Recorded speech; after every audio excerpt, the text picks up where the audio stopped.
Israel's cabinet approves Netanyahu's plan to reoccupy Gaza and expand offensive.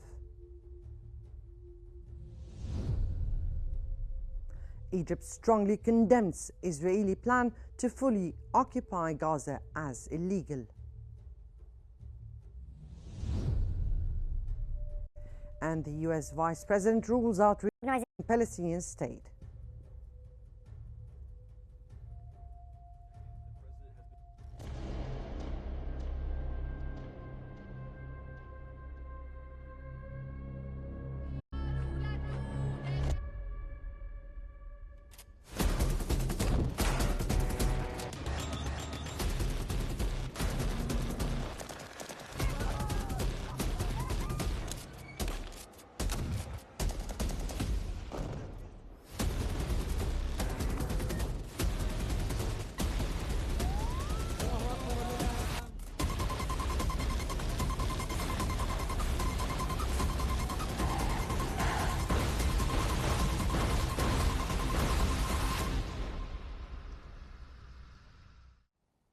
Israel's cabinet has approved Prime Minister Benjamin Netanyahu's plan to reoccupy the Gaza Strip and expand military operations. A statement from Netanyahu's office said the plan seeks full control over Gaza City with the relocation of its 1 million residents to the south. Israeli forces would also seize refugee camps in central Gaza and other areas believed to be holding captives. The move marks a significant escalation in the conflict, extending operations into the remaining cities and camps of the enclave.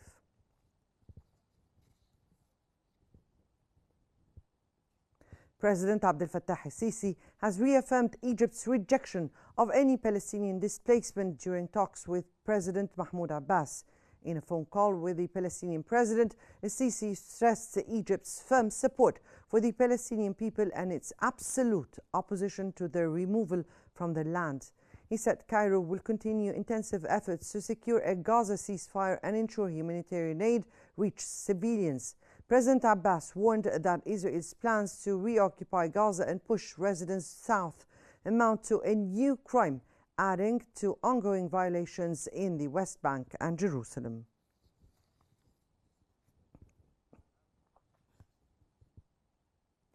Egypt has strongly condemned an Israeli cabinet decision to implement a plan for the full occupation of the Gaza Strip, describing it as a move to entrench Israel's illegal occupation of Palestinian territories. In a statement, the Foreign Ministry said Israel's continued policy of starvation, systematic killing and genocide against the Palestinian people will only fuel the conflict, escalate tensions and spread extremism in the region already worsened by the ongoing assault on Gaza. Egypt urged the international community, including the UN Security Council, to take urgent action to end what it called Israel's policy of lawlessness and arrogance of power. The ministry reiterated that neither Israel nor the region will achieve security and stability without the establishment of a Palestinian state along the June 4, 1967 borders with East Jerusalem as its capital.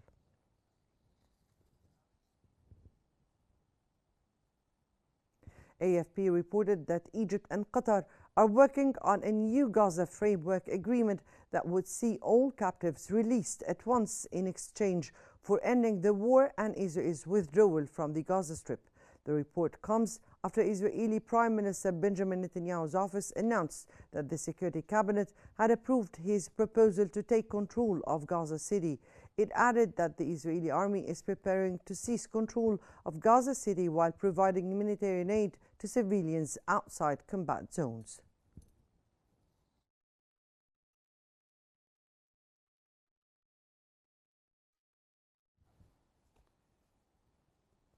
Saudi Arabia has condemned Israel's plan to occupy Gaza and starve its residents. In a statement, the Saudi Foreign Ministry said the kingdom strongly denounces the Israeli authorities' decision to occupy the Gaza Strip and firmly condemns the continued perpetration of starvation tactics, brutal practices, and ethnic cleansing against the Palestinian people.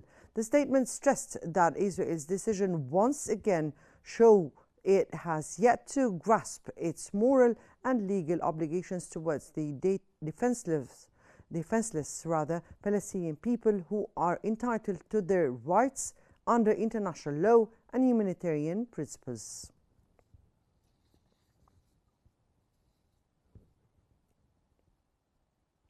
U.S. Vice President J.D. Vance said the United States has no plans to recognize a Palestinian state. Speaking to reporters, Vance reiterated that Washington has no intention of granting such recognition and questioned what it would even mean given the absence of an effective government there.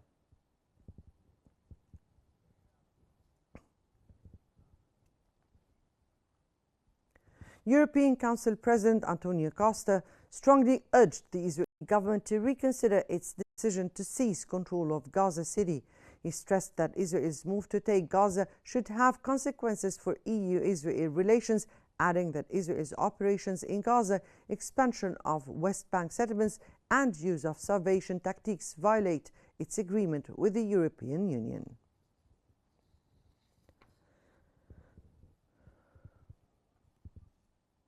The Palestinian presidency has condemned Israel's decision to reoccupy Gaza and displaced nearly 1 million residents. The presidency warned that the Israeli cabinet's plan to seize Gaza City and northern Gaza and relocate residents south would cause an unprecedented humanitarian catastrophe. It accused Israel of pursuing policies of killing, starvation, and forced displacement. The statement stressed Palestinians will reject any imposed solutions and remain committed to their national rights, including self-determination and the establishment of an independent state with East Jerusalem as its capital.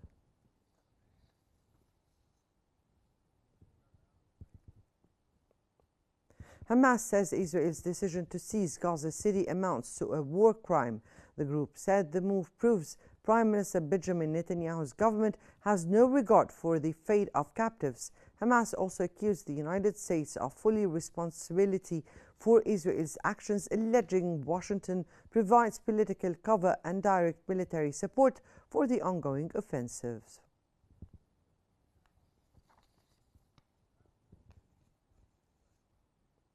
Jordan's King Abdullah has condemned Israel's plan to occupy Gaza, warning it threatens ceasefire efforts.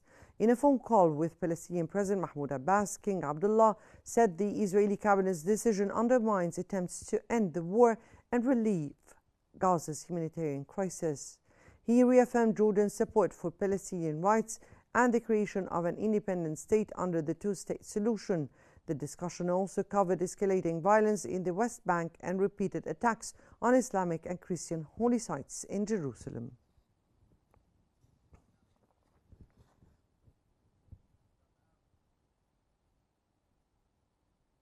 The UN Human Rights Chief has called for Israel to suspend its plan to fully control the Gaza Strip. High Commissioner Volker Turk said the decision violates an International Court of Justice ruling requiring Israel to end its occupation, respect Palestinian self-determination, and pursue the two-state solution.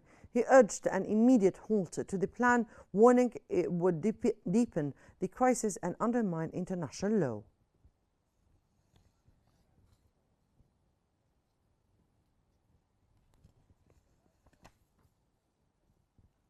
Germany has suspended military exports to Israel that could be used in Gaza, citing concerns over its reoccupation plan.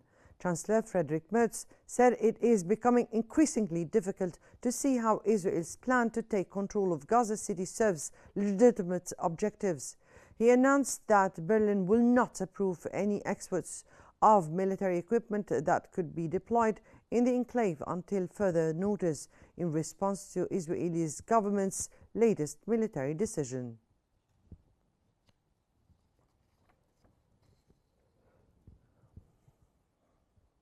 Belgium has summoned Israel's ambassador to protest its decision to reoccupy the Gaza Strip. Foreign Minister Hajia Labib conveyed Belgium's complete rejection of Israel's plan to impose full military control over Gaza and resume settlement activity there. The move follows the Israeli Security Cabinet's approval of Prime Minister Benjamin Netanyahu's proposal to seize the enclave.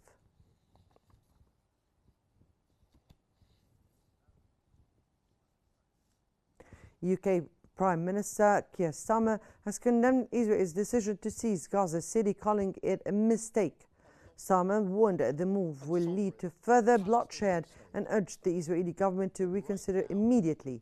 He said the escalation will not help end the conflict or secure the release of Israeli captives, describing the decision to expand the war as wrong. Contribution to a proper peace process at the moment of maximum impact for the two-state solution. Spain's foreign minister has condemned Israel's plan to reoccupy Gaza, warning it will bring more destruction.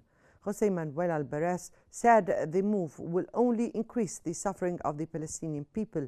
He stressed that the solution lies not in military action or imposing fait accompli, but in returning to a political process that safeguards Palestinian rights and achieves a just, comprehensive peace in the region. UK and European Union, it's a comprehensive relation, a global relation, not just pick and choose.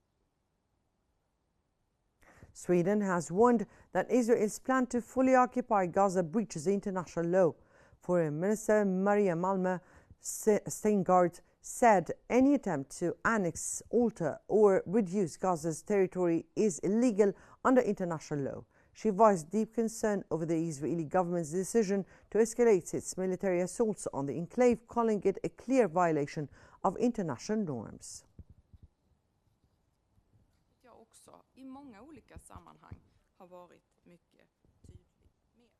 Russia has condemned Israel's plan to fully occupy Gaza, calling it a step in the wrong direction.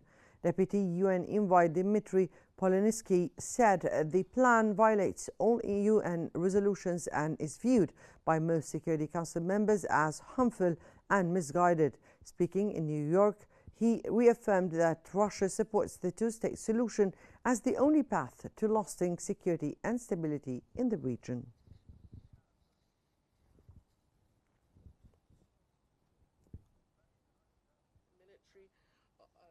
Scotland's First Minister has condemned Israel's decision to seize Gaza City, calling it unacceptable.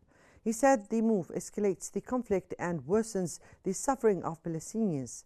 The First Minister urged the international community to act to halt Israel's plans and work towards an immediate ceasefire.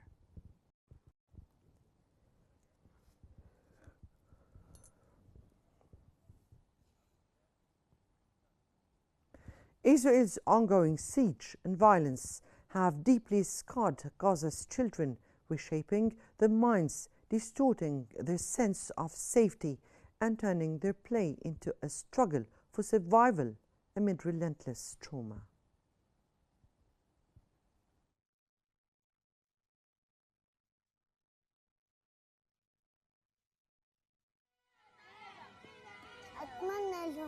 إنه تصير هدنة ونرجع عدورنا. هيك شايف دمار، هذا بالحرب اخترعوها الأولاد الصغار. ما فيش ولا مية ولا كهرباء ولا إشي إننا نشربه، عطشانين. His eyes drift across the cracked ceiling, as if studying a secret map.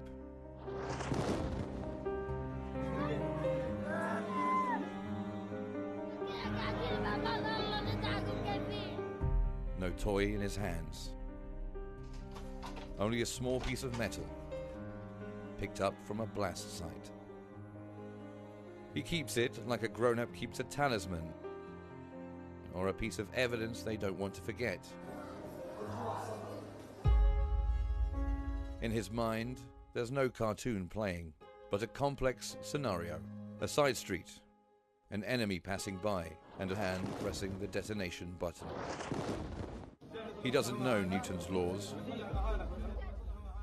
but he's mastered the laws of anticipation, how everything goes quiet before the missile lands.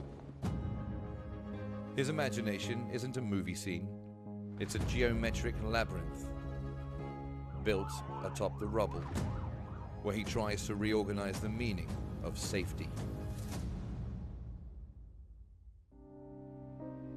Children elsewhere imagine themselves as superheroes. But in Gaza, the hero doesn't fly. He simply doesn't die. الحين جينا بدنا نروح وصلنا داخل الشارع لو ضرب الزرع كل عجار نزرع علينا. صارت القصفة ورحنا المستشفى وبعديها أجانا الخبر الصبح إنه ما مستشفى. فقدان كثير من أدويته وعلاجه ما تلقاهاش. هاي الكهرباء وهذا أكبر مثال إنه هينا في ظل الحصار تم فصل التيار الكهربائي والأجهزة عن الطفل في قسم العناية المركزة. Psychological reports say the Palestinian child suffers from cognitive temporal disorientation. But there's no difference between night and day when the ceiling collapses on his sister's head. No line separates dream and reality when he sees his father bury the neighbor, then returns to finish his maths homework. In this part of the world, a child's imagination isn't a means of escape, but a tool to decipher impossible equations. I received a young boy into the emergency department during one of the mass casualties who had half of his face and neck blown off. Luckily, the organs that are vital for breathing and blood supply to the brain were preserved. They were visible but preserved. And he was talking to us. He couldn't see himself, so he didn't know what he looked like at that point in time, and he kept asking for his sister. His sister was in the bed next to him. The majority of her body was burned beyond recognition. He didn't recognize that the girl in the bed next to him was his sister. His entire family, parents and the rest of his siblings, were killed in the same attack. That boy survived, and the next day I went to see him. He was lying in his bed and mumbling because it was so difficult to talk, and he kept saying, "Everybody I love is now in heaven. I don't want to be here anymore." How do you live while witnessing death every day? How do you laugh knowing tomorrow may never come? In this documentary, we will not chase bloodstains on walls, but we will excavate the codes war has etched into a child's brain. Invisible codes that shape his reactions, his sleep, his silence, his simple drawings. The playroom is no longer a playground. It has become a lab of internal encoding. Every doll bears the imprint of trauma, and every drawing on the wall, a map dissecting shattered awareness. We won't read this map in ink, but we'll decode it through the fear that repeats, through silence that screams, and through the ash beneath childhood's fingernails. In the heart of Gaza, where catastrophe recurs like a daily ritual, childhood no longer resembles what we once knew. Since the war erupted in October 2023, the ground has not stilled, and the sky shows no mercy. According to a UN report released in July 2025, more than 18,000 children have been killed, while nearly 50,000 others were injured. Yet these figures account only for the body. What concerns us here is what cannot be seen. Over the past 21 months of war, more than 17,000 children have reportedly been killed and 33,000 injured in Gaza. An average of 28 children have been killed each day.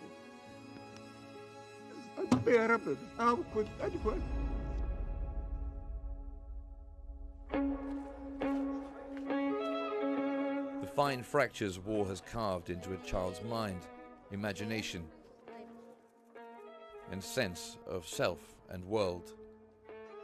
Imagination, the child's final refuge, has transformed Gaza from a playground into a psychological weapon for survival.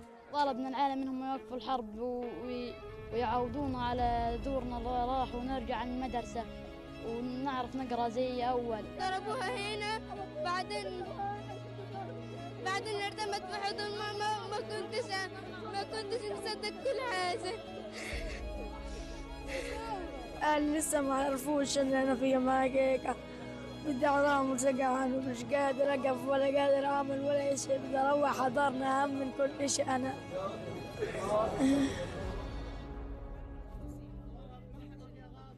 The child no longer imagines jungle adventures or riding clouds, but envisions survival scripts.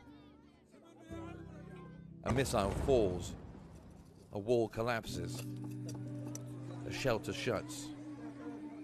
Save the Children reports that 82% of Gaza's children reenact violent scenes they have witnessed through daily play and drawings.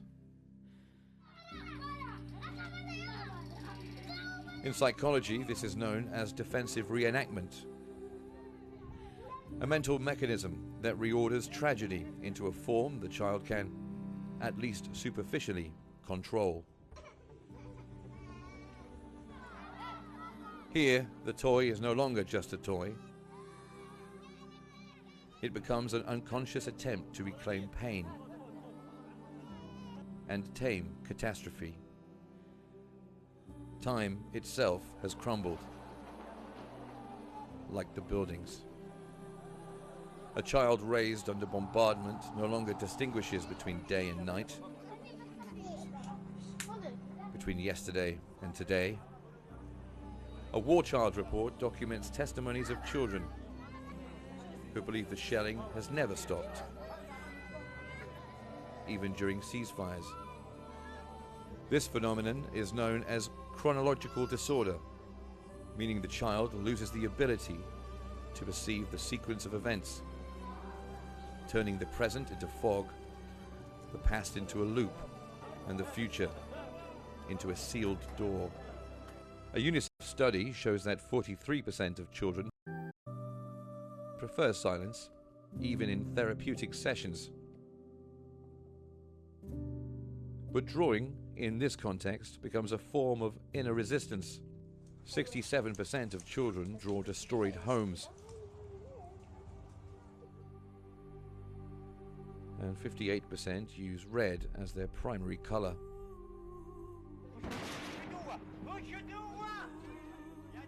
According to 2025 data from the Gaza Community Mental Health Program, more than 70% of children exhibit symptoms of psychological withdrawal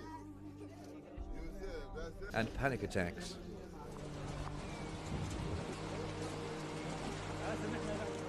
Drawing is no longer just an artistic act, it is a neurological language through which the child pours out emotional chaos. But the war's impact goes beyond behavior or emotion. It reaches into the very fabric of the brain. A 2019 study published in Frontiers in Psychology shows that children living under continuous trauma exhibit profound biological changes in brain structure.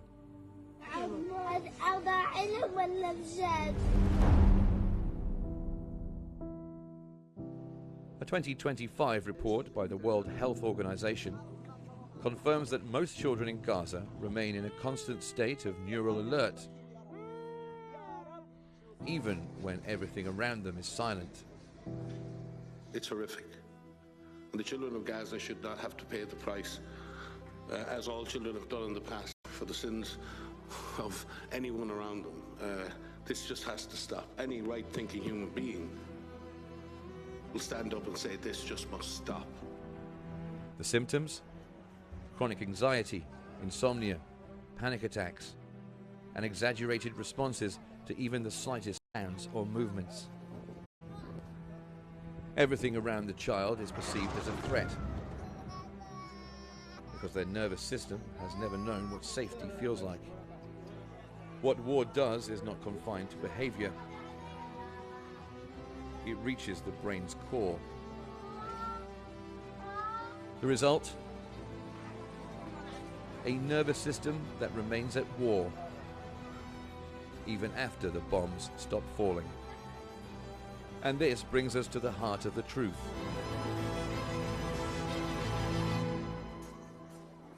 War does not end when the weapons go silent.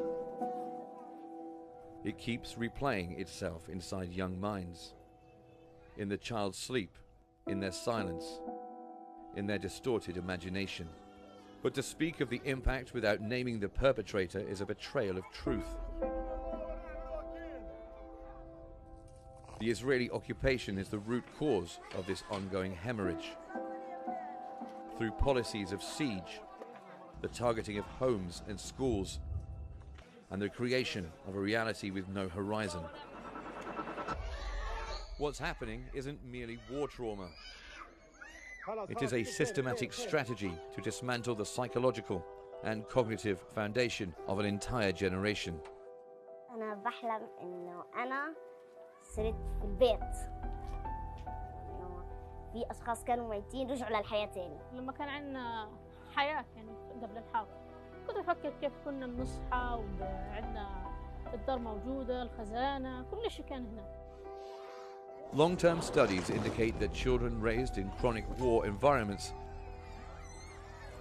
are more likely to suffer from post-traumatic stress disorder or PTSD, chronic depression, personality disorders, difficulties in focus and learning, disturbances in social relationships. A World Health Organization report warns that these effects may not appear immediately, but can persist for decades. They may later impair these children's ability to love, to make decisions, and to build balanced futures. True reconstruction doesn't begin with cement. It begins from within, from a childhood never given the chance to be innocent, and from an imagination that was never meant to mimic the bombing, but to build the dream.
And while some children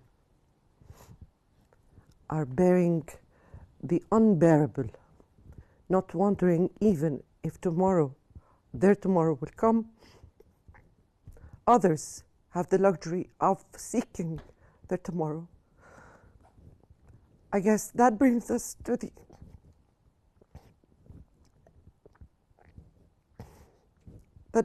the end of our news bulletin. Here is what we've been covering. Israel's cabinet approves Netanyahu's plan to reoccupy Gaza and expand offensive. Egypt strongly condemns Israeli plan to fully occupy Gaza as illegal.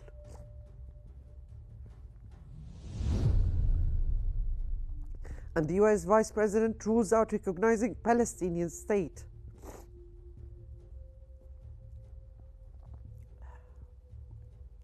This concludes our news bulletin for the hour. Don't forget to follow Qnews on YouTube, Facebook, X, Instagram, and TikTok at Qnews EGY to stay informed.